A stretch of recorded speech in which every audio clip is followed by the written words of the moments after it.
Tu veux investir sans payer d'impôts? Il y a un plan en France qui te permet exactement de faire ça et trop peu de personnes sont encore au courant. C'est l'un des seuls moyens d'investir en bourse en payant zéro impôt à condition de faire les choses dans le bon ordre. Viens avec moi, je te montre tout de suite sur le tableau en quoi ça consiste. Et là, on va parler bien évidemment du PEA. Alors tu verras qu'il y a certains inconvénients, mais il y a aussi certains avantages non négligeables quand tu vas ouvrir un PEA. Je te conseille de l'ouvrir le plus tôt possible pour prendre date.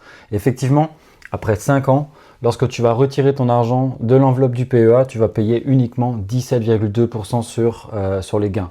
Donc du coup sur les dividendes ou sur les plus-values que tu pourras effectuer. Mais tant que tu laisses l'argent dans le PEA, c'est-à-dire sur ton compte espèce quand tu vas toucher tes dividendes ou tes plus-values, et tant que tu ne sors pas cet argent pour le mettre sur ton compte personnel à la banque traditionnelle dans laquelle tu es, tu payes zéro impôt. Et ça va te permettre de réinvestir beaucoup plus rapidement. Et bien sûr, de profiter des intérêts composés pour faire grossir ton patrimoine encore plus vite. Ensuite, un des inconvénients qu'on peut avoir au niveau du PEA, tu l'auras vu, c'est 150 000 € de dépôt maximum. Ça te laisse un tout petit peu de marge quand même. L'autre inconvénient, et pas des moindres, c'est que c'est limité à la zone Europe, contrairement à un compte titre ordinaire où tu peux investir dans le monde entier. Par contre, si tu retires ton argent pendant les 5 premières années, tu vas perdre tes avantages fiscaux et tu vas être imposé à 30% au lieu de 17,2%. Alors si tu te poses encore la question de comment faire fructifier ton argent, pense à ouvrir un PEA et de prendre date le plus tôt possible. Tu n'es pas obligé d'investir, tu peux simplement laisser ton argent sur le compte espèce, mais l'important c'est de prendre date pour faire écouler le plus rapidement possible la première période de 5 ans. Après ces 5 ans, tu pourras retirer ton argent.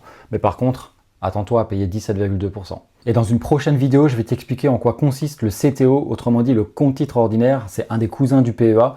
Tu verras qu'il y a d'autres inconvénients, mais il y a aussi d'autres avantages. Donc pense bien à t'abonner à mon TikTok et laisse un commentaire pour me dire si tu as déjà ouvert ton PEA et si tu as déjà acheté des actions avec ton PEA.